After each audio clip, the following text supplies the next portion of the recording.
I'm back. I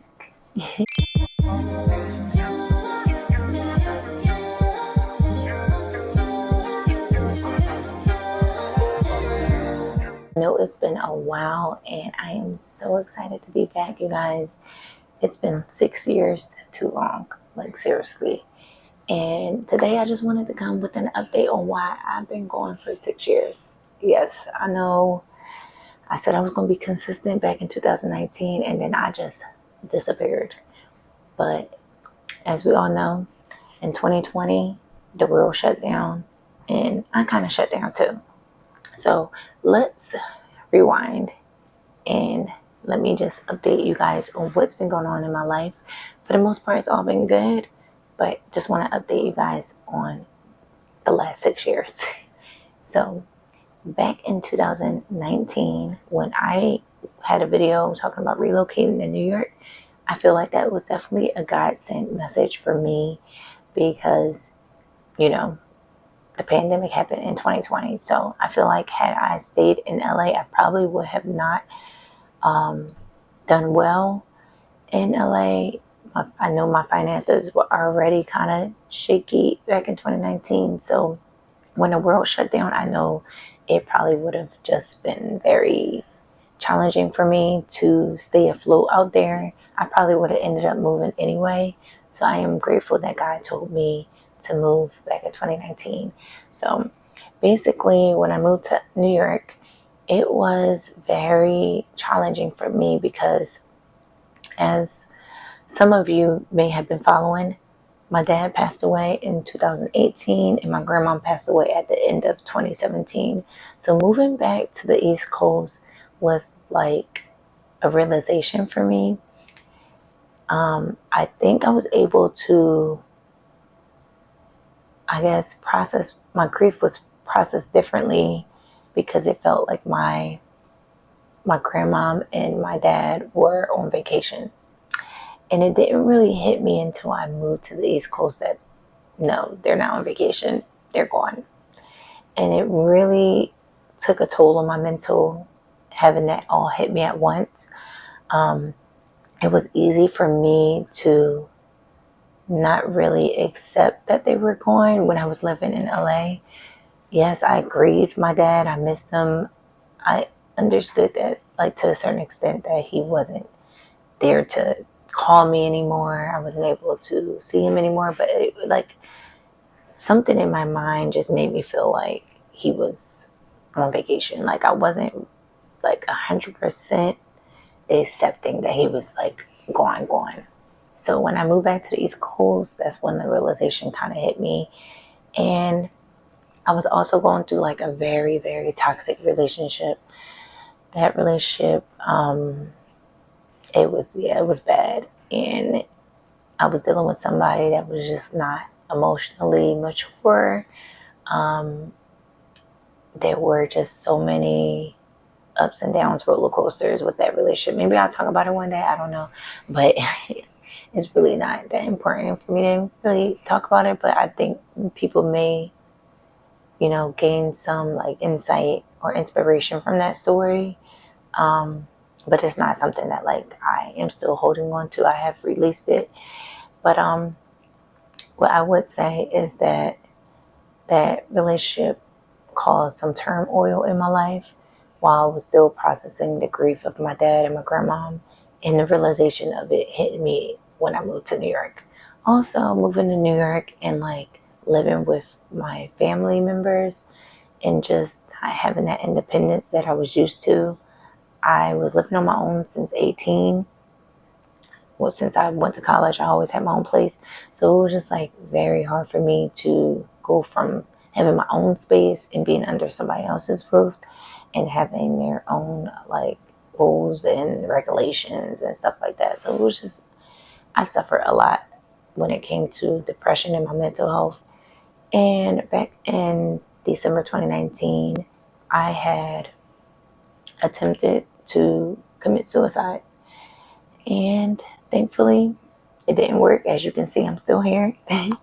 I will maybe talk more about that in another video. I'm just updating you guys with like something short and straight to the point. But yes, I did try to commit suicide, and it did not work. And I spent about a week or so in a mental hospital, and that was like the turning point for me. Um, and I was able to let go of a lot of things and just grow spiritually and like emotionally. I felt like God was really like getting through to me in that solitude in that hospital. I was just able to just have like a transformation moment.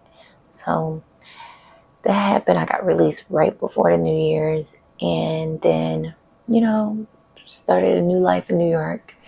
I found a church, which was cool. I met some friends, and I ended up dating different people. All wasn't great, but it was learning experiences. And from dating, the world had shut down, and that kind of like put a damper on things because I was having a great time in New York once I like made friends and was dating here and there. I was having a ball, y'all, a good old time. But yeah, so the world shut down, and I feel like that kind of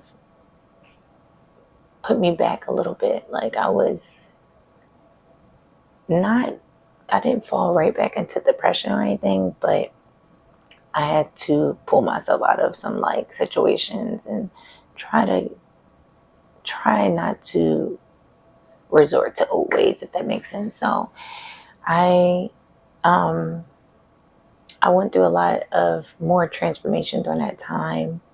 Just a lot of time spending with God in solitude, and I moved from one aunt's house to another aunt's house after the whole attempted suicide thing, and living under her roof was a little bit better than the previous aunt, but it still was challenging for me because I was used to living on my own. And so it was just a lot of change and a lot of transition going on. And towards the end of 2020, I want to say like around the fall time, um, I had rekindled, or let me not say rekindled because I never dated this person prior to this, but I had reconnected with an old friend from high school, and that was very refreshing because like he was a friend. Always was a friend. So I didn't expect for it to turn into anything other than friendship, but it did blossom into something, and we turned and we pretty much became more than friends, and we dated for 2 years, and then we got engaged. And then from there, after getting engaged, which that was another story, um, we got married within like 2 weeks of being, no, was it 2 weeks? I don't know. It was a couple, maybe like a month after being engaged, we got married. Like we was not playing no games. And that was mainly because we were practicing celibacy for those 2 years.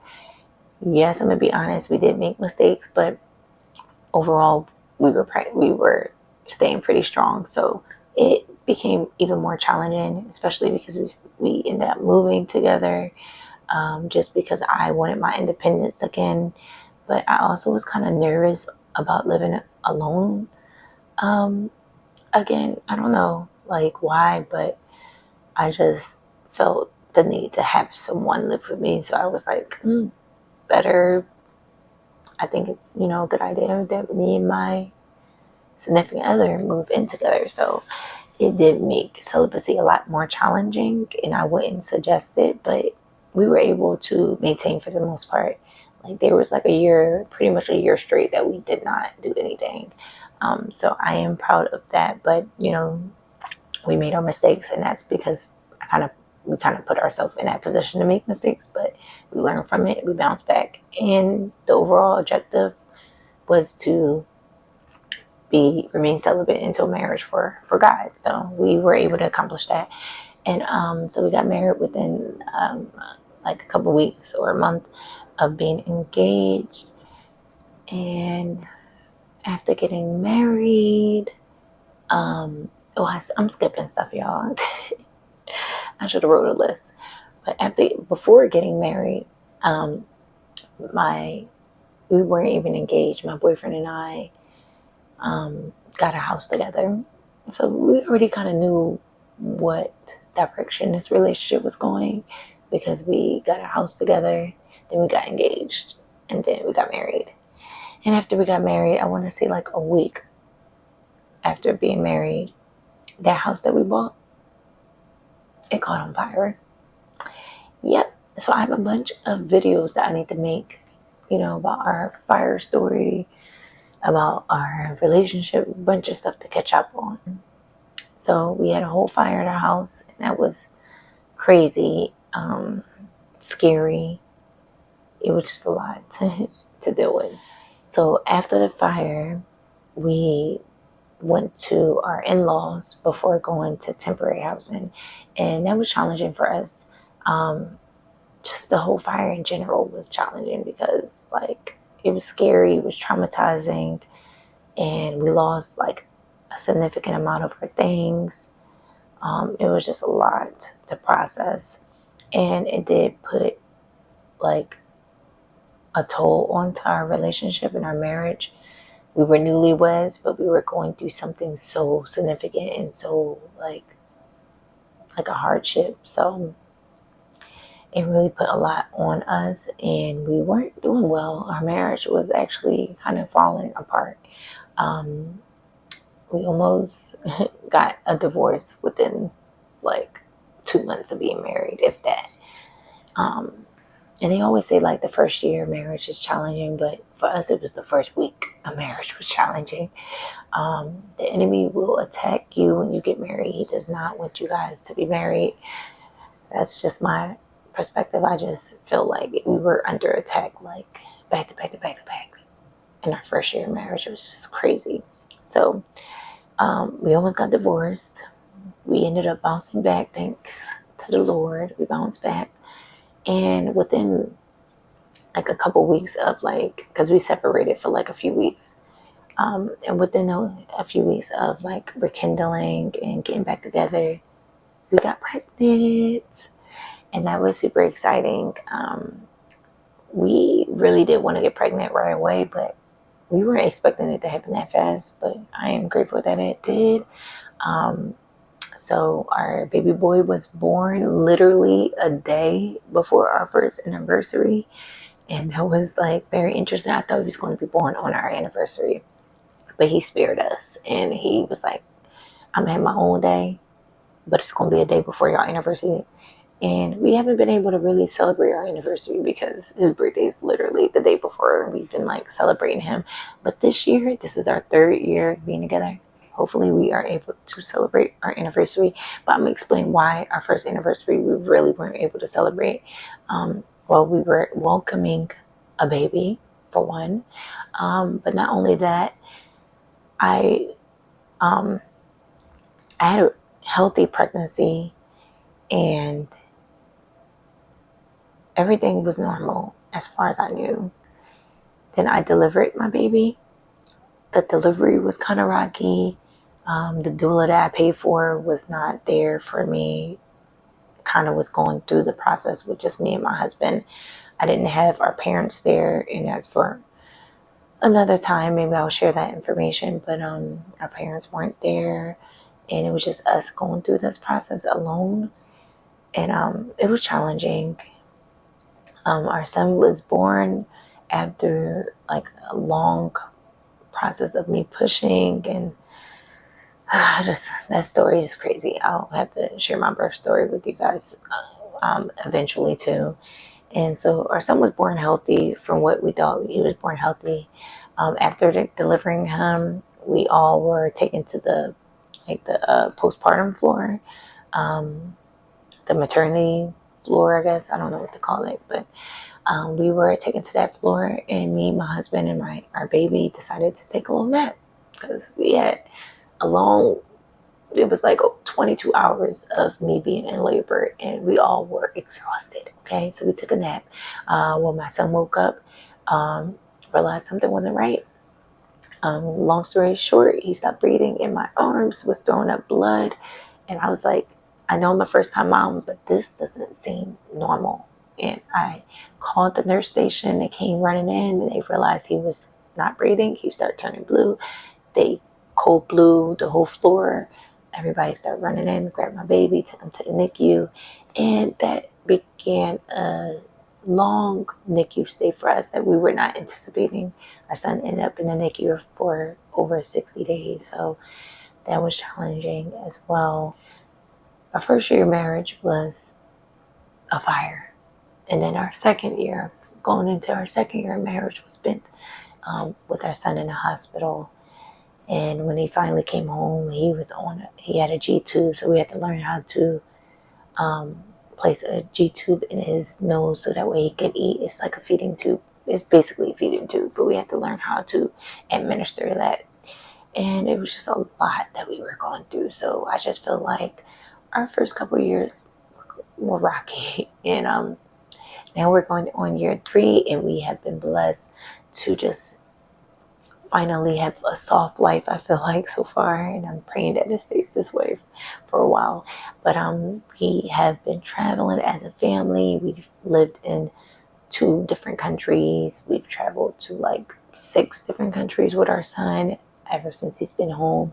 We waited until he was like 9 months to go to our first out of the country trip, and we've been traveling ever since. And I have all that footage for you guys as well.